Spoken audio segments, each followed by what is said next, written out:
Hello guys, welcome to ninja technology के। तो आज हम अपने भारतीय संविधान के इतिहास का पार्ट 4 करेंगे। Part number 4। तो पार्ट नंबर 4 कहाँ से चालू होता है? 1909 का अधिनियम। 1909 का अधिनियम, इसमें देखिए ट्रिक क्या है। 9 भारतीय मुसलमानों ने अनु की मामी से चर्चा की। 9 भारतीय मुसलमानों ने अनु की मामी से चर्चा की। तो 9 का मतलब 1909।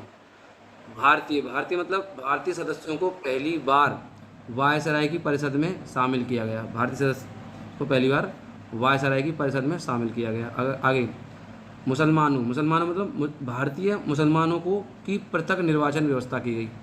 चलिए आगे। अच्छा, परिषद में अनुपूरक प्रश्न पूछने की व्यवस्था हो गई। परिषद में अनुपूरक प्रश्न पूछने की व्यवस्था हुई। अगला कौन सा है? अब देखिए, माँ मतलब मार्ले। मार्ले और मिंटो है ना, तो पहले मार्ले देखिए। मार्ले क्या है? मार्ले कौन है? इंग्लैंड में भारत के राज्य सचिव, स्टेट सेक्रेटरी कौन थे?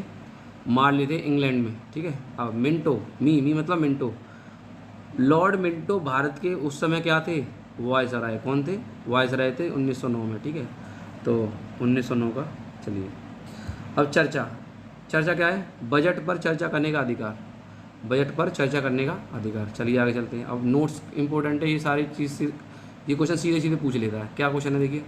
सत्येंद्र प्रसाद सिन्हा वायसराय की कार्यपालिका के प्रथम भारतीय सदस्य थे। आगे देखिए। इस अधिनियम पर मार्ले के शब्द, क्या शब्द थे मार्ले के? मतलब कौन सा वाला, किस चीज़ के लिए वो, मतलब मार्ले ने ये शब्द कहे थे। देखिए ये था, कौन सा था? ये था भारतीय मुसलमानों की पृथक निर्वाचन व्यवस्था, जिन्होंने किया था ना, इंडियंस को बांटने के लिए काम करा था उन्होंने। तो इसी चीज़ को मार्ले ने क्या कहा था? हम नाक के दांत बो रहे हैं, इसका फल क्या होगा? भीषण होगा। चलिए आगे चलते हैं। अब देखिए, इसे फूट डालो राज करो का अधिनियम भी कहते हैं। इसे फूट डालो राज करो का अधिनियम भी कहते हैं। अच्छा, लॉर्ड मिंटो को सांप्रदायिक निर्वाचन का जनक भी कहा जाता है। लॉर्ड मिंटो को सांप्रदायिक निर्वाचन का जनक भी कहा जाता है, क्योंकि उन्होंने ना हिंदू मुस्लिम में मतलब डिवीजन करने का काम करा था। मुसलमानों का प्रथम निर्वाचन देके। आगे चलते हैं। चलिए ये बहुत इंपॉर्टेंट है। अगला 1919 का अधिनियम। 1919 में रोलेट एक्ट आया था, याद है? चलिए पढ़ते हैं।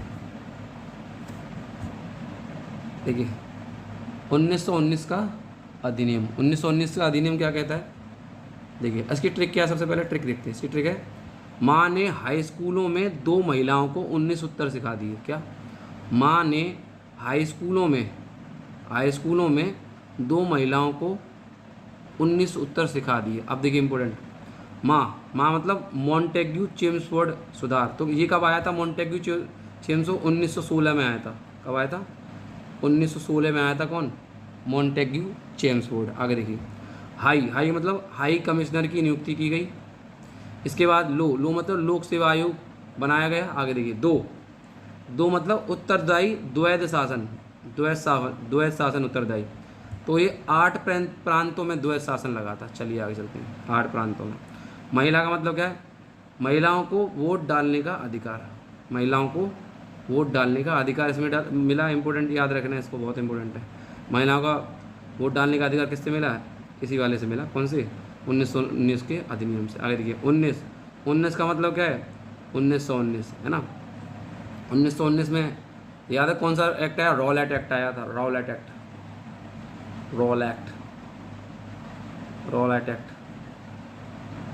एक्ट आया था इसमें 1919 में।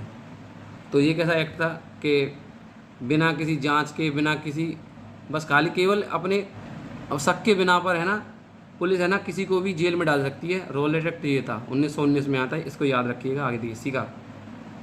सीखा मतलब सिखों को पृथक निर्वाचन की व्यवस्था। सिखों को पृथक निर्वाचन की व्यवस्था। तो सिखों को कितने मिले थे? देखिए कहाँ मिले थे।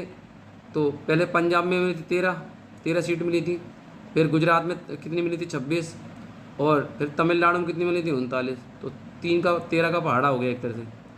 तो 13, 26, 39। तो पंजाब, गुजरात और तमिलनाडु में इतनी सीटें सिखों को दी गई थी। आगे देखिए। अच्छा आगे क्या कहता है? इसमें केंद्रीय विधान परिषद की जगह राज्य विधान परिषद तथा विधानसभा ने ले लिए। तो पहले एक सिंगल था, अब द्वैध शासन आ गया। कौन सा? राज्य विधान परिषद और विधानसभा। तो पहले हमारे जैसे हमारे उत्तर प्रदेश में अब पहले विधानसभा है, उसके ऊपर क्या होती है? राज्य परिषद आती नहीं आती?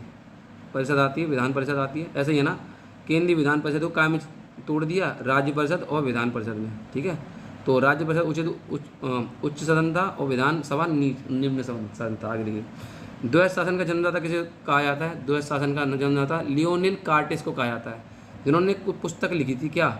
डायर की। क्या नाम था उस पुस्तक का?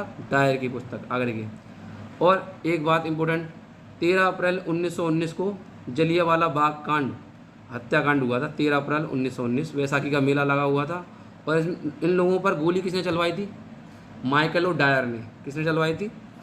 माइकल ओ डायर ने, जिसको कि क्या नाम था उनका? उधम सिंह ने, है ना, ब्रिटेन में जाकर उनमें गोली से उड़ा दिया था। उधम सिंह का नाम आपने सुना होगा। माइकल ओ डायर को उन्होंने ब्रिटिश संसद के सामने मार दिया था। Okay, thank you. खत्म। Bye bye, tata, goodbye, गया।